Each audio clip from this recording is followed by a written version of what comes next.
नमस्कार दोस्तों, मैं हूं ममता तिवारी और आप सभी का स्वागत करती हूं मेरे चैनल ममताज में।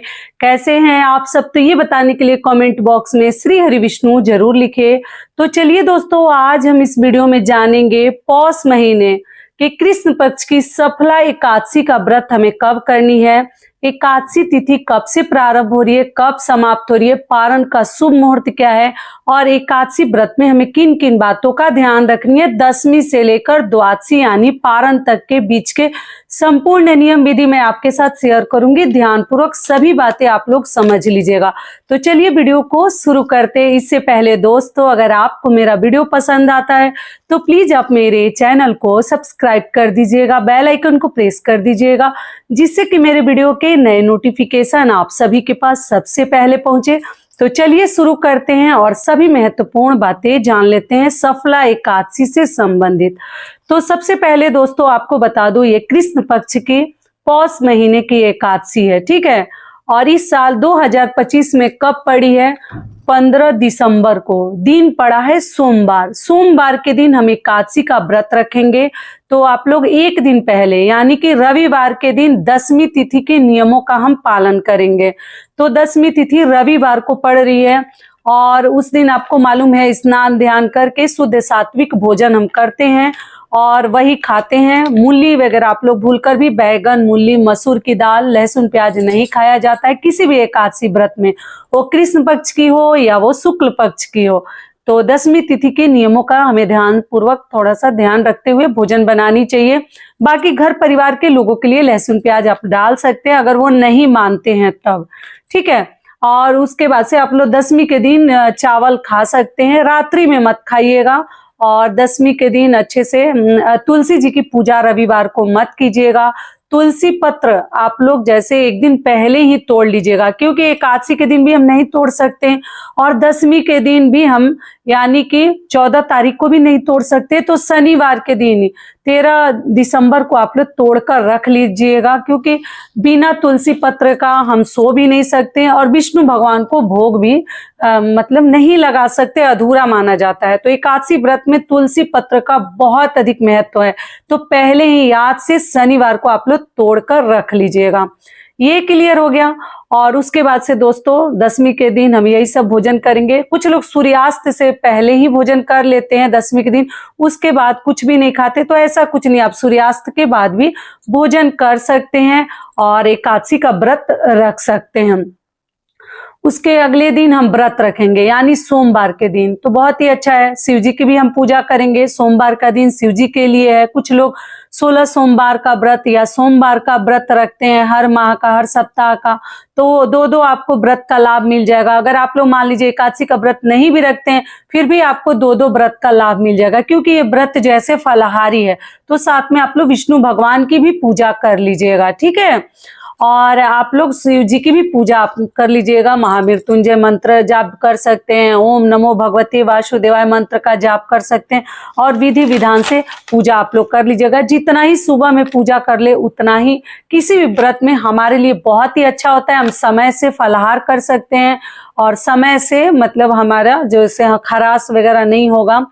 तो आप लोग पूजा पाठ करके और अपना जो भी भगवान ने दिया है अपना जैसे फलहार आप लोग ग्रहण कर सकते हैं। चाय ले सकते हैं, छाछ ले सकते हैं, दही दूध सब खा सकते हैं। ये आप लोगों का कमेंट आता है, दीदी ये चीज खा सकते हैं, वो चीज खा सकते हैं, सब खा सकते हैं। केवल बाहर का मिठाई वगैरह भी हमें नहीं खानी चाहिए। घर की बनी हुई मिठाई आप लोग खा सकते हैं। विष्णु भगवान को भोग भी लगा सकते हैं। अगर अपने लिए कुछ फलाहारी मीठी चीजें बनाते हैं, साबूदाने का खीर, मखाने का खीर, तो विष्णु भगवान को तुलसी पत्र डालकर भोग लगाइएगा और अच्छे से विधि विधान से पूजा करके आरती उतार के भगवान की और हम प्रणाम करेंगे। और पीले चीजों का प्रयोग करें, चंदन वगैरह पीला भगवान को लगाकर पूजा करें, शिव जी की पूजा करें। और तब आप लोग दोपहर में अगर जरूरत ना पड़े, मान लीजिए तबीयत ठीक है, मन अच्छा लग रहा है, तब आप लोग ना सोएं। अगर मान लीजिए नींद आ रही है, बूढ़े बुजुर्ग हैं, नहीं रहा जा रहा है, नींद आ ही रही है, जिनके छोटे बच्चे हैं, तब आप लोग अपने आंचल में, अपने वस्त्र में तुलसी पत्र बांध लीजिएगा और तब आप लोग सो सकते हैं अपने जेब में कहीं भी रखकर। और उसके बाद से दोस्तों एकादशी के दिन ध्यान रखिएगा कि कभी भी साफ स्वच्छ वस्त्र पर ही सोनी चाहिए। अगर व्रत आप रखे हैं तो व्रत के दिन अपनी बेडशीट पूरा हटाने की जरूरत नहीं है। जहां आप सोते हैं ना उसके ऊपर एक साफ स्वच्छ वस्त्र बोल रही हूँ, चादर बिछा लीजिएगा और तब सोइएगा। दिन में सोना है तो भी, रात्रि में सोना है तो भी। रात में आप लोग सो सकते हैं, केवल दिन में एकादशी के दिन हम नहीं सोते हैं, इस बात का ध्यान रखिएगा। और ब्लैंकेट और रजाई की बात रह गई तो ये सब अशुद्ध नहीं माना जाता है, आप लोग निश्चिंत रहिएगा, ठीक है। ये हो गया। लेकिन साफ स्वच्छ वस्त्र धारण करके भगवान की पूजा करें, या स्वेटर वगैरह, अभी ठंडी का मौसम है आपको मालूम है, स्वेटर वगैरह, जिस स्वेटर से आप टॉयलेट वगैरह गए हैं वो पहनकर साल स्वेटर आप पूजा ना करें, एक अलग से साफ स्वच्छ रखिए, जो कि आप लोग को मालूम ही है। ये हो गया। फिर शाम को हम भगवान को विधि विधान से पूजा करेंगे, भोग लगाएंगे, आरती करेंगे और हमारा जैसे व्रत संपन्न हो जाएगा। व्रत में आप लोग किसी भी देवी देवता को जैसे अनाज का भोग मत लगाइएगा और अनाज का दान भी मत कीजिएगा। अगर दान करने की इच्छा है तो आप अनाज छोड़कर वस्त्र, कपड़ा, ये बर्तन, पैसा, रुपया सब दान कर सकते हैं, जो चाहें। और एकादशी के दिन सोमवार का दिन पड़ा है दोस्तों, तो बाल वगैरह अगर ना धोए तो ज्यादा बेहतर है। कुछ लोग तो जिनके ज्येष्ठ पुत्र होते हैं वो सोमवार को वैसे भी बाल नहीं धोते, आप लोग रविवार को ही बाल वगैरह धो लीजिएगा। और पीरियड वाले लोग भी सोमवार को बाल नहीं धोएंगे, मंगलवार को धोएंगे। ये भी क्लियर कर दी। और एकादशी व्रत में अच्छे से मतलब श्रृंगार वगैरह जब भी समय मिले, पूजा से पहले भी मिल जाता है तो श्रृंगार कर सकते, पैर वगैरह जरूर अपना कलर कर लीजिए, ठीक है। और उसके अगले दिन हम पारण करेंगे। तो दोस्तों पारण में आप लोग को मालूम ही है कि सुबह भी आप लोग सूर्य देव को जल दे लीजिएगा, व्रत के दिन भी जरूर जल दे दीजिएगा। और देने के बाद फिर से हम पारण शुभ मुहूर्त में करते हैं, बन जाता है तो भी, नहीं बनता है तो भी। सबसे पहले भगवान का पूजा पाठ कर लीजिए, करने के उपरांत आप जैसे कुछ न कुछ अपने हाथों से दान कर दीजिए। उस दिन अनाज का दान किया जाता है, आटे का, चावल नहीं, आटा का दान किया जाता है। आटा, हल्दी, दाल, ये सब चीजें मैं तो हमेशा आपको समझाती ही हूँ।